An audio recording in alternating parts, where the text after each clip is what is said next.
ठीक आहे, ठीक आहे. पहा, anatomy ऑफ फ्लॉवरिंग प्लांट्स याच्यामध्ये आपण लास्ट लेक्चरला पूर्ण पार्ट जो बघितला होता तो कुठला होता, झायलेमचा. त्याच्यामध्ये झायलेम म्हणजे water conducting and mineral conducting tissue from root to the all parts of the plant. आणि सेकंड फंक्शन सांगितलं होतं, it use the mechanical support to the plant. ठीक आहे. आता पहा, आपण झायलेमचे 4 एलिमेंट डिस्कस केले होते, ट्रॅकिड्स, व्हेसल्स, झायलेम फायबर्स आणि झायलेम पॅरेन्कायमा. त्यापैकी फक्त झायलेम पॅरेन्कायमा काय आहे, लिव्हिंग आहे आणि बाकीचे 3 जे आहेत ते डेड आहेत. ते आपण एक्सप्लेन केलं होतं. मग मी आता तो सगळा पार्ट परत काय रिवाइज करत नाही, पण आपण शेवटचा पार्ट बघितला होता की या झायलेमचे 2 टाइप्स पडतात, प्रोटोझायलेम आणि मेटाझायलेम. प्रोटोझायलेम म्हणजे फर्स्ट फॉर्म प्रायमरी झायलेम आणि मेटाझायलेम म्हणजे सेकंडरी फॉर्म प्रायमरी झायलेम. मी हेही सांगितलं होतं, प्रायमरी झायलेम म्हणजे काय, तर प्लांट मध्ये जे झायलेम एलिमेंट सुरुवातीला तयार होतात त्याला आपण म्हणणार आहोत प्रायमरी झायलेम. आणि त्याच प्लांट मध्ये सेकंडरी ग्रोथ मुळे जे एलिमेंट तयार होणार त्याला आपण म्हणणार आहोत सेकंडरी झायलेम. त्यामुळे इथं आता आपण प्रोटो आणि मेटा इथं पण एक्सप्लेन केलं होतं. आता मी तुम्हाला एक्सप्लेन करणार आहे की जर हे प्रोटोझायलेम सेंटरला असतील प्लांट मध्ये आणि मेटा जर पेरिफेरीला असतील तर त्याला काय म्हणायचं, आणि त्याच्या अपोजिट कंडिशन असेल तर त्याला काय म्हणायचं. तर एंडाच आणि एक्झाच ही टर्म आता आपण एक्सप्लेन करणार आहोत. So the very important part आता आपण इथे बघणार आहोत तो म्हणजे स्टेम मध्ये. आता मी जे पहिलं वाक्य स्टेम मध्ये सांगणार आहे की नाही, ते स्टेम मधलं फक्त तुम्ही लक्षात ठेवायचं आहे. ह्याच्या रिव्हर्स आपण जी कंडिशन करणार आहे ती रूट मध्ये पाहायला मिळणार आहे. तर माझे आपण पॉईंट नोट डाऊन करूया. काय लिहायचंय बघा आपल्याला, in stem, underline the stem, in stem protoxylem, protoxylem, in stem protoxylem lies towards, protoxylem lies towards center. Bracket मध्ये पीक लिहिलेलं आहे. पीक म्हणजे काय मी पुढे सांगणार आहे, सेंट्रल पार्ट जो स्टेमचा असतो त्याला म्हणायचं पीक. तर प्रोटोझायलेम सेंटरला असेल स्टेम मध्ये, बरोबर आहे. And metaxylem, and metaxylem towards, and metaxylem towards the periphery, towards the periphery. This type of primary xylem, this type of primary xylem, this type of primary xylem is called endarch, is called endarch. पाहता मी हेच diagrammatic पण तुम्हाला explain करते. आपण बघतोय stem मध्ये endarch टाइपचे primary झायलेम असतात. आताच आपण डिस्कस केलं, प्लांट मध्ये जे सुरुवातीला झायलेम तयार होतं त्याला आपण म्हणलेलं आहे प्रायमरी झायलेम. हे प्रायमरी झायलेम आपण काय सांगतोय, 2 टाइपचे असतात, प्रोटोझायलेम आणि मेटाझायलेम. सुरुवातीला तयार होणारे जे झायलेम आहे त्याला म्हणतो आपण प्रोटो, नंतर तयार होणारे त्याला म्हणतो मेटा. आता मी तुम्हाला सांगते, समजा आपण स्टेमचं सेक्शन घेतला, आपण काय घेतला, स्टेमचा सेक्शन घेतला. पुढे आपण बघणार आहे सेक्शन मध्ये. तर हा समजा मी स्टेमचा सेक्शन घेतला, तर स्टेमचा सेक्शन घेतल्यानंतर स्टेमचा जो सेंट्रलचा पार्ट असतो त्याला पीक म्हणायचं. मी नुसता पी लिहिलाय. स्टेमचा जो सेंट्रल पार्ट असतो त्याला काय म्हणायचं, पीक. या सेंट्रल पार्टला म्हणजे सेंट्रल पार्ट जवळ स्टेमच्या काय असतात, हे प्रोटोझायलेम. म्हणून मी सगळ्यात पीक लिहिलेले आहे. सेक्शन घेतला स्टेमचा की सेंट्रलला पीक जवळ कुठले प्रायमरी झायलेम पाहायला मिळतात तुम्हाला, प्रोटो. पी लिहिलं की नाही, कुठले प्रायमरी झायलेम पाहायला मिळतात तुम्हाला, प्रोटो. आणि पेरिफेरीला कडेला स्टेमच्या तुम्हाला कोण पाहायला मिळतं, मेटा. अशा प्रायमरी झायलेमच्या अरेंजमेंटला आपण नाव काय दिलेलं आहे, एंडार्च. मग आपण नंबर ऑफ टाइम घेतला क्वेश्चन विचारतात, endarch type of the primary xylem are present in. मग आपलं परत कन्फ्युजन होतं. त्यामुळे आता आपण इथं एवढंच लक्षात घेऊया, स्टेम म्हणजे एंडाज आणि एंडाज म्हणजे प्रोटोझायलम सेंटरला आणि मेटाझायलम पेरिफेरीला. एवढं आपण लक्षात ठेवलं की आपोआप तुमचं ह्याच्या रिव्हर्स लक्षात राहते. आता ह्याच्या रिव्हर्स काय असणार आहे बघा. रूट मध्ये कुठली कंडिशन असणार आहे, एक्झॅक्ट. एक्झॅक्ट म्हणजे अपोजिट करायचं, मेटा सेंटरला आणि प्रोटो पेरिफेरीला. मग आता आपण प्रत्येक मी तुम्हाला सांगते, तुम्ही ॲट टाइम दोन्ही लक्षात ठेवूच नका. तुम्ही फक्त एवढं स्टेटमेंट लक्षात ठेवा. स्टेम मध्ये एंडाज कंडिशन आणि एंडाज म्हणजे काय, प्रोटो सेंटरला मेटा पेरिफेरीला. रूटचं लक्षातच ठेवायचं नाही, म्हणजे रिव्हर्स जे कराल ते सगळं कशात येणार आहे, रूटचं. पण आता दोन्ही लक्षात ठेवलं तर आपलं काय होत राहील, कन्फ्युजन होत राहील. So this is about the endarch. आता लगेच खाली लिहून घ्या, in a root. In a root, in root स्टेपच्या ऐवजी करूया root. when protoxylem, in root when protoxylem is at periphery,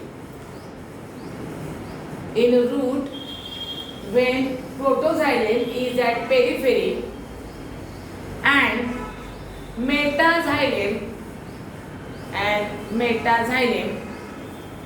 is at center, this type of arrangement of primary xylem, is called exarch. ना काय म्हणालात आपण, is called as exarch. ठीक आहे. Okay, here we have finished the first type of the complex permanent tissue, that is the xylem. मग तुम्ही नीट point of view झायलेम लक्षात ठेवताना जास्त फोकस कशावर करायचा आहे, एंडाज कंडिशन पुन्हामध्ये कशी कंडिशन असते, प्रोटोझायलेम म्हणजे काय, मेटाझायलेम म्हणजे काय. झायलेमचे 4 एलिमेंट्स बघितले आपण, ट्रॅकेड, वेसल्स, झायलेम फायबर आणि झायलेम पॅरेन्कामा. त्यातल्या महत्त्वाच्या कॅरेक्टरिस्टिक्सवर आपल्याला फोकस करायचा आहे. याच्यावर नंबर ऑफ एमसीक्यू आपल्याला विचारले जातात. Okay, now will discuss the next part of the complex permanent tissue and that is the phloem. आता जर वॉटर कंडक्टिंग आणि मिनरल कंडक्टिंग टिश्यू झायलेम असेल तर फूड कंडक्टिंग टिश्यू कोण असणार आहे, फ्लोएम. त्यामुळे फ्लोएमचं दुसरं नाव एनसाइटमध्ये तुम्हाला बास्ट असलेलं आहे, BAST. बास्ट म्हणजे फ्लोएम. ठीक आहे. आता आपण कुठला टिश्यू लिहून घेऊया, सेकंड फ्लोएम. फ्लोएम हा, आता तुम्ही सांगा मला, फूड प्लांटमध्ये कोणत्या ऑर्गनमध्ये तयार होत असणार आहे, लिव्हजमध्ये. तर फोटोसिंथेसिसमध्ये कोणतं ऑर्गन फूड तयार करतोय, लिव्हज. मग लिव्हजमध्ये फूड तयार होतं आणि लिव्हजमधून हे फूड सगळ्या प्लांटच्या पार्टला कोण सप्लाय करतं, फ्लोएम. फ्लोएमचे परत 4 टाईप असतात, sieve tube, companion cell, phloem fibre, phloem parenchyma. सोपं किती लक्षात ठेवायला बघा, तिकडे झायलेम फायबर आहे, इकडं फ्लोएम फायबर, तिकडे झायलेम पॅरेन्काइमा, इकडं फ्लोएम पॅरेन्काइमा. फरक एवढाच की ट्रॅकेड वेसलच्या ऐवजी तर काय असणार आहे, सीव ट्यूब आणि कंपॅनियन सेल्स. ओके, त्यामुळे तुम्ही बघा इथं अजिबात कन्फ्यूज होऊ नका, अवघड तर अजिबात नाही आहे. मी सतत तुम्हाला सोपं आणि कन्फ्युजन करून सांगत असते, जेणेकरून तुमच्या ते लक्षात राहावं. त्यामुळे आता आपण लिहून घेऊया फ्लोएम. आणि जेवढं मी लिहून देते की तुम्हाला तेवढंच नीट वाचा, म्हणजे ते तुम्हाला कन्फ्यूज करणार नाही. ज्याच्यावर जे काही क्वेश्चन विचारले जातील लाईफ टू लाईफ ते आपल्याला सांगता येतील. So write down the next permanent tissue, that is the phloem.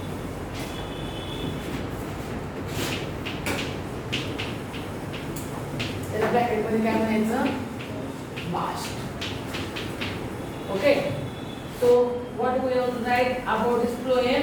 फ्लोएमसाठी आपण झाल्यासाठी काय लिहूया, फंक्शन लिहून घेऊया. Phloem transport food material from leaves to other part. Phloem काय मेकॅनिकल सपोर्ट देत नाही झाल्यासारखं. So it transport food from, it transport food from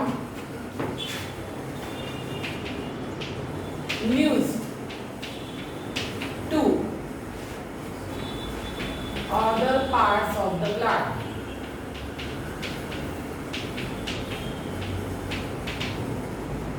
would from used to other parts of plant. हे फंक्शन झालं फ्लोएमचं. Now there are 4 elements of the phloem. त्याची नावं लिहून घेऊया आपण.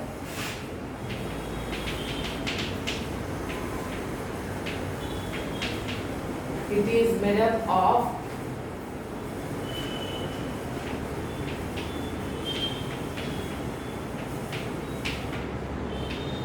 four elements. Sieve tube element. किंवा नुसतं sieve tube म्हणा.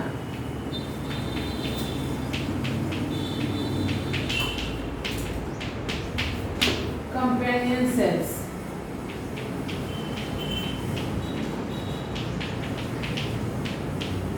Phloem fibers and phloem parent. बघा नजर टाका एलिमेंट्स वर. अगदी इझी लेवलचा क्वेश्चन आपल्याला विचारला जातो की one of the following is not a element of the phloem tissue.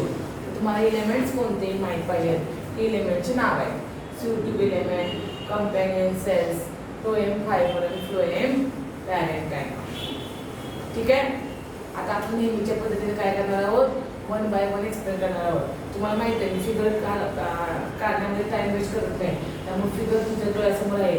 मला वाटतं एकच फिगर टेक्स्टबुकमध्ये तुम्हाला दिली आहे सगळ्या एकत्र फ्लोएम टिश्यूची. त्यामुळे तुम्ही मी ते एक्सप्लेन करत असताना फिगरवर कॉन्सन्ट्रेट करा. आपल्याला किती पॉईंट नीटच्या दृष्टीने काय लक्षात ठेवायचं आहे ते पण आपण डिस्कस करणार आहोत. हे झालेलं सगळ्यांचं लिहित असताना तुम्ही एकदा ते नीट रीड करा. तुमच्या बॅचलरने फक्त का नाही पेपर दाखवले नाहीत, कारण मी सांगितलं होतं तुम्हाला काही लिहिता येत नाही. त्यामुळे इतर जेव्हा क्लास सुरू असतो तेव्हा कशासाठी लाईन टू लाईन लिहिते तर तुमचं जास्त त्याची तयारी व्हावी, वाचून व्हावं असं म्हणून. फंक्शन तुम्ही रीड केले, एलिमेंटची नावं मी तुम्हाला सांगितलेली आहेत. आता आपण एक्सप्लेन करूया first type of the phloem that is called as sieve tube element. त्यामुळे तुम्ही पहिला पण लिहून घ्या sieve tube element. याचं सगळं पुस्तक मिळतं कारण आपल्याला जागा लागणार आहे.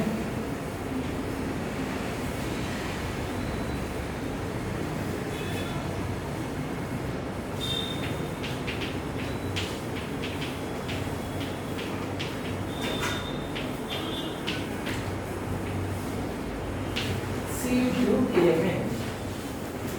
ठीक आहे. तुम्ही जर डायग्राम मध्ये बघितलं तर लॉंग ट्यूब सारखे अरेंजमेंट पाहायला मिळते. हे sieve tube element मी दाखवले. लॉंग ट्यूब सारखे अरेंजमेंट पाहायला मिळते. लॉंजिट्युडनल म्हणजे उभे अरेंज झालेले असतात आणि नेहमी हे sieve tube element कुणाशी असोसिएशन दाखवतात, कंपॅनियन सेलशी. कारण आपण दुसरा टाईप एलिमेंटचा मुलं सांगितलेला आहे कंपॅनियन सेल. त्यामुळे sieve tube element हे ट्यूब सारखे असतात, लॉंग असतात, लॉंजिट्युडनली अरेंज असतात आणि ते नेहमी कुणाशी असोसिएशन दाखवतात, कंपॅनियन सेलशी. कंपॅनियन सेल म्हणजेच आपल्याला सांगायचं आहे फ्लोएमचा सेकंड एलिमेंट जो आता आपण लिहून घेतलेला आहे. नंतर त्यांनी काय सांगितलेलं आहे, या sieve ट्यूबच्या एंड वॉलला तुम्हाला परफोरेशन्स पाहायला मिळतात. परफोरेशनचा आता मी कालच सांगितला होता, छिद्र, होल्स. एंड वॉलला sieve ट्यूबच्या तुम्हाला काय पाहायला मिळतात तर परफोरेशन्स पाहायला मिळतात, छिद्र पाहायला मिळतात आणि त्याला म्हणायचं sieve प्लेट. सगळ्यांमध्ये चाळण असते, आपल्या चाळणीला आपल्या होल असतात. तसे चाळणीचं स्ट्रक्चर तुम्हाला एंडला sieve tube element मध्ये पाहायला मिळतं. त्याला आपण नाव काय दिलेलं आहे, we call it as a sieve plate. लक्षात आलं तुमचे स्ट्रक्चर. आता आपल्याला काय सांगायचं आहे बघा, हा sieve tube element जेव्हा मॅच्युअर होईल, आधी स्टेजमध्ये तो लिव्हिंग असतो, पण जेव्हा मॅच्युअर होतो तेव्हा त्याच्यामधलं प्रोटोप्लाझ्म नष्ट होतं, डिस्ट्रॉय होतं. आणि आपण कालच एक्सप्लेन केलेलं आहे, ज्या ऑर्गनमध्ये ज्या एलिमेंटमध्ये प्रोटोप्लाझ्म ॲब्सेंट त्याला आपण डेड म्हणलेले आहे. प्रोटोप्लाझ्म म्हणजे न्यूक्लियस आणि सायटोप्लाझमचं कंटेंट, बरोबर आहे की नाही. आणि त्याच्यामध्ये प्रोटोप्लाझम प्रेझेंट आहे त्याला आपण म्हणतो लाईफ. इथं यंग स्टेजमध्ये प्रोटोप्लाझम प्रेझेंट आहे, जेव्हा मॅच्युअर होतो तेव्हा प्रोटोप्लाझम डिस्ट्रॉय होतं आणि हा काय म्हणतो, डेड म्हणतो. आता मग मला सांगा, प्रोटोप्लाझम नष्ट झाला म्हणजे न्यूक्लियस डिस्ट्रॉय झाला, सायटोप्लाझम डिस्ट्रॉय झाला, मग ह्याची शेजारी जो कंपॅनियन सेल असतो, या दोघांची जोडी असते, कंपॅनियन सेलची आणि sieve ट्यूबची. sieve ट्यूबचा न्यूक्लियस डिस्ट्रॉय झाला की कंपॅनियन सेलचा न्यूक्लियस काय करतो, sieve tube एलिमेंटचं फंक्शन कंट्रोल करतो.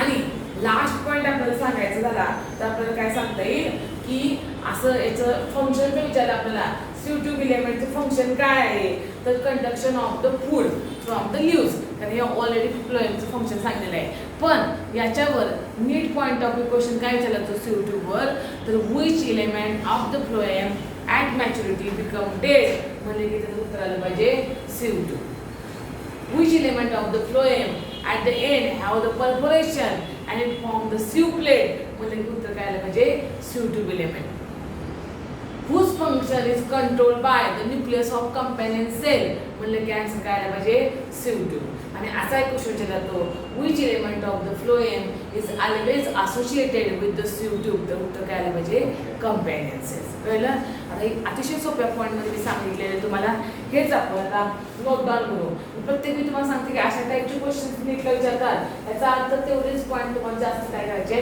हायलाइट करून वाचून ठेवायचे so will write the first element of the phloem that is the CO2 आणि त्यामध्ये काय करायचं आहे बघा आपल्याला it is a long tube like structure long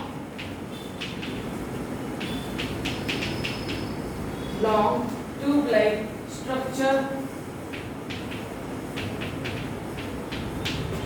arranged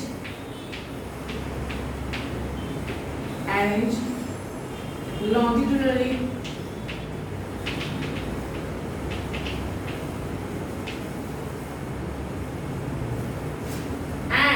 associated with या सगळ्यात महत्त्वाचा पॉइंट जो तुम्ही अंडरलाइन करते and associated with companion cell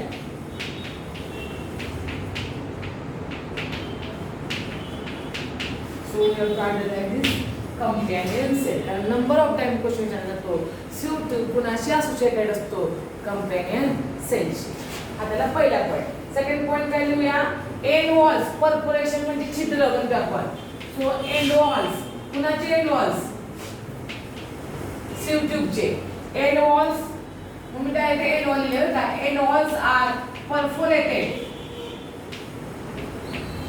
end walls are perforated to form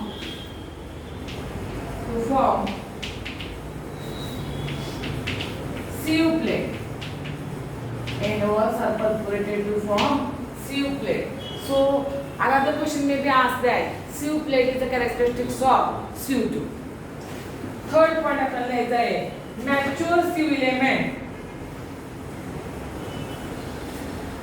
mature sieve element म्हणजे CO2 किंवा असं म्हणूया आपण mature CO2 lacks nucleus lacks म्हणजे absent lacks nucleus next function of CO2 function of CO2 is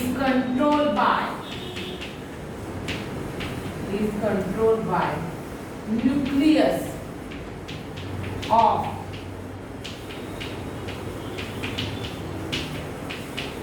companion cell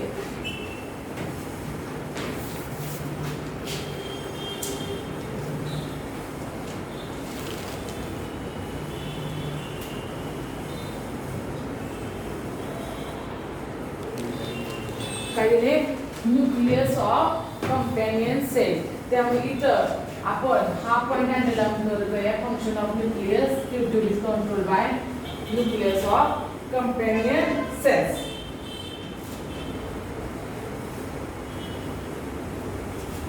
आता असं एक point देते बघा मी या साईडला first for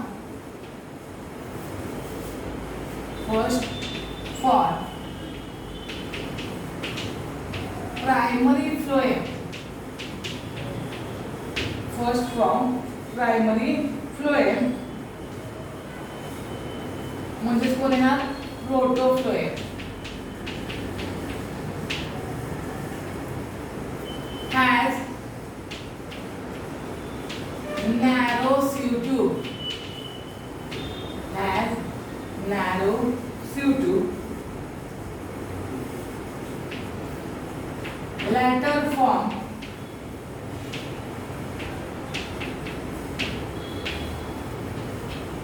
latter form primary phloem म्हणजेच metaphloem.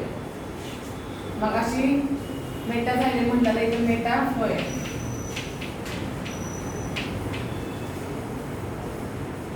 has bigger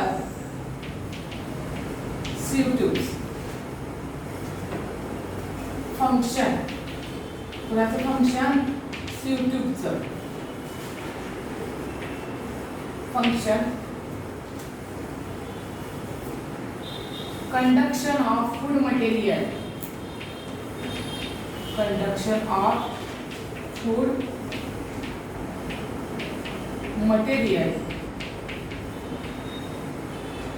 from leaves. हे आपण पाहिलं कशाबद्दल तर sieve tube बद्दल.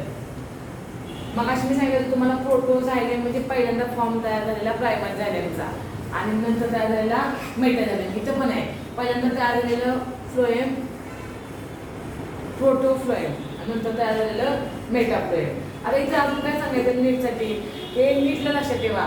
जे प्रोटोफ्लोएम असतात त्याच्यामध्ये sieve tube नॅरो असते निमुळती असते आणि मेटाफ्लोएम मध्ये sieve tube ब्रॉड असते. एवढंच लक्षात घ्यायचं आता आपल्याला. आणि फंक्शन काय overall sieve tubeचं conduction of the food material from what leaf.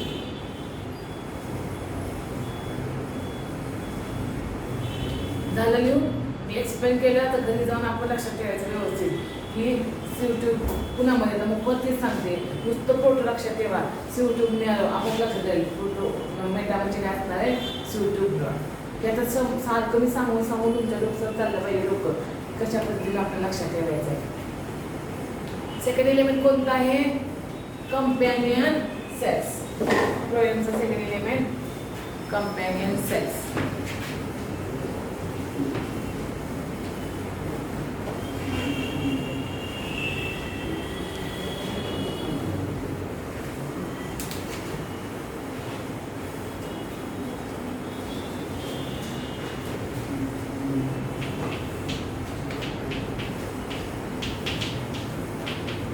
काय काय आपण बघितलं होतं कंपॅनियन सेल बद्दल. कंपॅनियन सेल नेहमी कुणाशी असोसिएटेड असतो sieve ट्यूबशी. कंपॅनियनचा न्यूक्लियस नेहमी कुणाचं फंक्शन कंट्रोल करतो sieve ट्यूबचं. एवढं आपण बघितलं होतं बरोबर आहे नाही. मग आता आपल्याला कंपॅनियन सेल बद्दल अजून काय लक्षात ठेवायचं आहे तर sieve ट्यूब म्हणून आता पहिला पॉईंट लिहा always associated with always associated with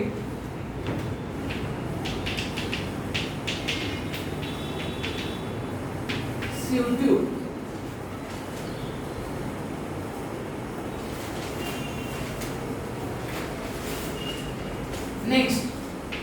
next म्हणजे तुम्हाला हे sieve tube and companion cells. Sieve tube and companion cells are connected by pith. म्हणजे बघा हा sieve tube आहे आणि हा समजा कंपॅनियन सेल आहे तर दोघे एकमेकांना कनेक्ट करायचे pithनं. So pith is the connection between sieve tube आणि कंपॅनियन सेल. कळलं का pith म्हणजे दोघांच्या मध्ये कनेक्शन. सो क्लिअर इथे मी डायग्राम काढली आहे pithची. नेक्स्ट पॉइंट पुढचा पॉइंट काय लिहायचं आहे फंक्शन काय आहे कंपॅनियन सेलचं. Function of companion cell maintain pressure gradient in sieve tube.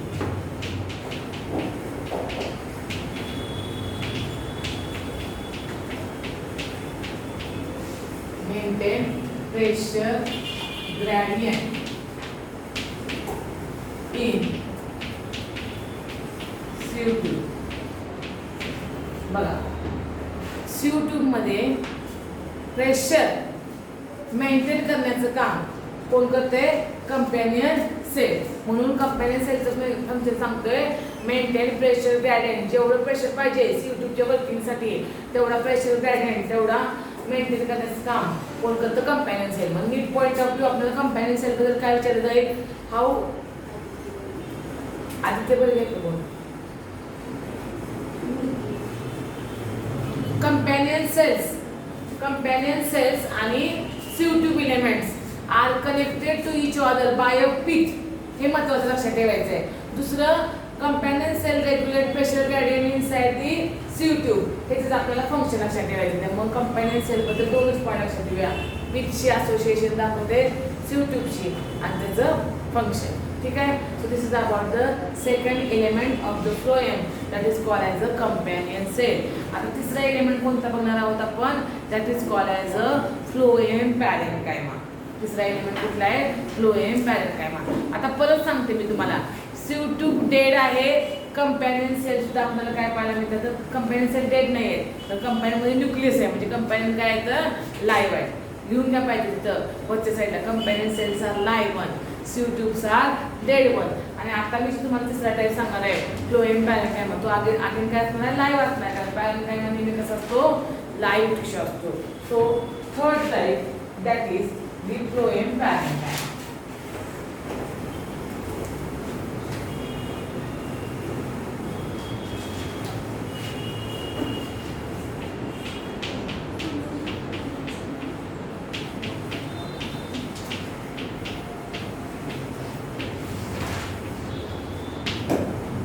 Third type phloem parenchyma. आता त्याचं शेप डीप इलॉंगेटेड असतात. हे सगळं लिहिण्यापेक्षा डायरेक्ट महत्त्वाचा नीट पॉईंट ऑफ व्ह्यू आपण काय सांगणार आहोत फ्लोएम पॅरेन्कायमामध्ये? तर cell wall composed of cellulose. किंवा असं म्हणूया आपण पहा इलॉंगेटेड शेप काय पाठ करत असलो का कुठल्याही शेपवर क्वेश्चन जात नाही, फक्त माहिती असं म्हणून लिहूया. इलॉंगेटेड टॅपरिंग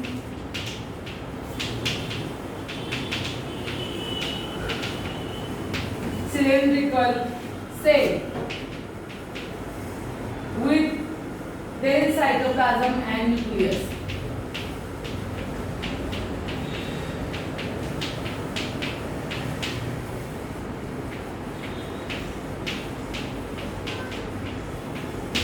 With dense म्हणजे काय? भरीव. Cytoplasm and nucleus. पॅरेन्कायमा म्हणजे सेल वॉल कशाचा आहे ना? सेल्युलोजचा. Cell wall is made up of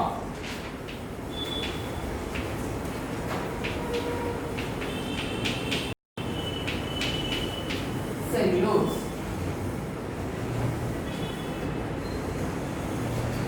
and has pith. मगाशीच म्हणलं आपण की कंपॅनियन सेल मध्ये पीथ आहे, ट्यूब सेल मध्ये पीथ आहे, ट्यूब एलिमेंट मध्ये आणि इव्हन पॅरेन्कायमा मध्ये पण पीथ आहे. So cell wall is made up of pith and cellulose. इथं बघा मी स्टार्ट करते फ्लोएम पॅरेन्कायमा. इम्पॉर्टंट पॉइंट लक्षात ठेवायचा आपल्याला. फ्लोएम पॅरेन्कायमा इज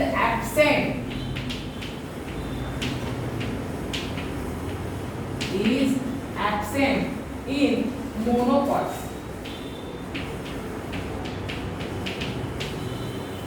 पुण्यामध्ये ऍक्च्युअली असतो फ्लोएम पॅरेन्कायमा मोनोपॉड्स मध्ये. And here we write function of phloem parenchyma.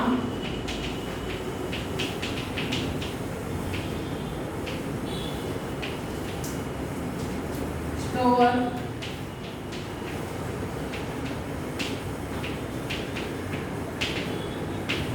food material and other substances like resin, latex and mucilage.